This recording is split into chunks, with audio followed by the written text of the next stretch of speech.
Perish is an overlooked co-op action game developed by Item 42. People have described it as a roguelike, but I really dislike that description, so instead I will explain how the gameplay loop plays out, and you can call it whatever you like. In Perish, we are dead and essentially stuck in purgatory. A priestess meets us and promises to assist us on our journey to reaching heaven. The game is heavily inspired by Greek mythology, but also features elements of other religions, making it a very interesting adventure. Its unique aesthetic blends futuristic and retro elements to create a visually stunning experience. The gameplay itself is fast-paced and intense, with up to 4 players battling against a variety of mythological creatures while attempting to complete objectives. The game's initial difficulty stems from the fact that we started with nothing but a broken sword and are expected to fight our way through purgatory. Luckily for us, each defeated enemy drops gold coins, which can be exchanged for various upgrades and weapons at the game's hub area, where we are safe. The problem with this is that returning to safety comes at a price. We lose all progress and have to begin our journey from the start.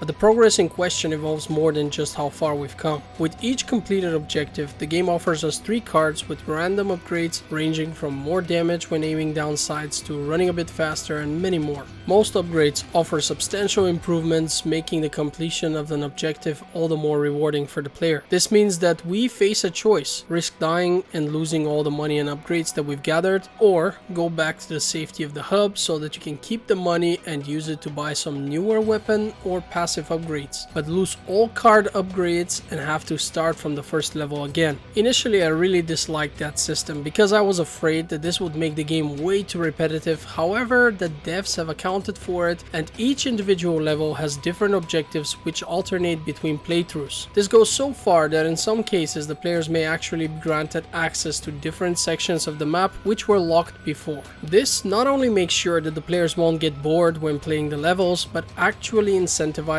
replays. In addition to new areas, you may even encounter unique enemies and secrets, which in some cases will even grant you access to new weapons. One of the standout features of Perish is its emphasis on teamwork. Players can work together to take down their opponents and defend each other from incoming attacks. This creates a sense of camaraderie and rewards good team play. In some cases, you may even receive upgrade cards which boost the whole team when fighting close to each other. With all that in mind, I have to also mention that Perish does have some flaws. The game can be overwhelming at times with too much happening on the screen at once. This can make it difficult to keep track of your surroundings, leading to frustration and confusion. Additionally, the game's learning curve is steep, which may discourage some players from sticking with it. We start off with a melee weapon and can switch to a firearm pretty soon after. Every player, no matter what main weapon they choose, is also granted a secondary ranged weapon in the form of throwing daggers, which have a short cooldown once spent and will recover on their own. This means that enemies who fly around or are too far can still be taken down even if you choose to focus on melee. With some upgrade cards, you can even make these daggers very dangerous. My main issue, however, is that you cannot make use of anything you have found while exploring the maps without going back to the hub. Say you've passed 6 to 7 levels and found a new weapon. The only way for you to try it out is by going back to the hub and losing all of your card upgrades as well as the level progress while doing so. And you have to consider that finding a new weapon doesn't mean you can simply use it. You only unlock the right to buy it from the priestess. So if you haven't earned enough money, you can't really try it even if you go back. The game doesn't even tell you how much it will cost. So better not go back too soon, because you may end up losing your progress and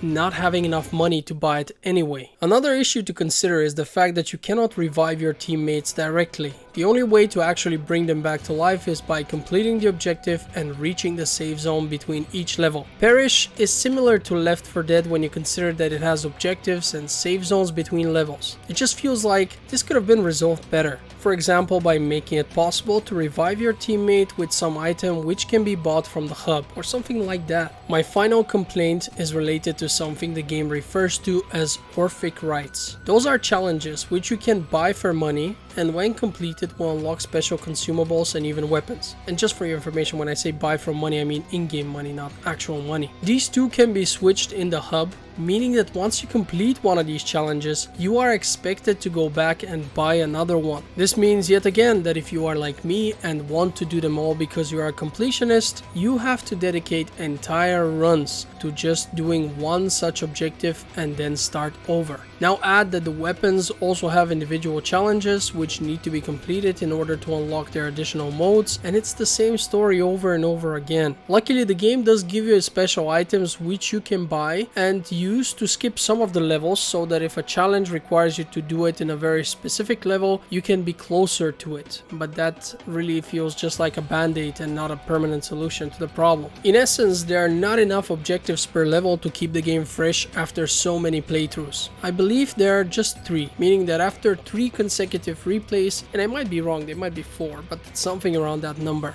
But after a few consecutive replays, you've already seen everything that level has to offer and you've killed tons of those enemies. Honestly, the most fun is to be had early on when you just play it through in one run, get all the awesome upgrades from cards along the way, and have a great time with your teammates. That's where the game truly shines. The difficulty is relatively high at the start, but drops substantially as you progress due to the many upgrades you get along the way. This is actually very satisfying and starts making you feel like a badass. Despite these flaws, I'd say that Perish is a well-designed and very entertaining game that is sure to appeal to fans of fast-paced multiplayer action. Its unique aesthetic and emphasis on teamwork set it apart from other games in the genre, and its intense gameplay will keep players coming back for more. It's cheap too, at only 20 bucks. I've had around 25 hours of fun with it and can definitely recommend you give it a shot, especially if you can find a teammate who is willing to fight through purgatory with you. The more the better. With that having been said, I want to thank you for watching Game Filter. I hope this review has been informative and would love to see you on the next one. If you would like to support my channel, you can do so by leaving a like, a comment, or even subscribing, and of course you also have the possibility to support me through Patreon, the link to which you'll find in the description of this video. Thank you for being patient with me. I've been sick recently and my voice still hasn't recovered. This is Nino, signing out.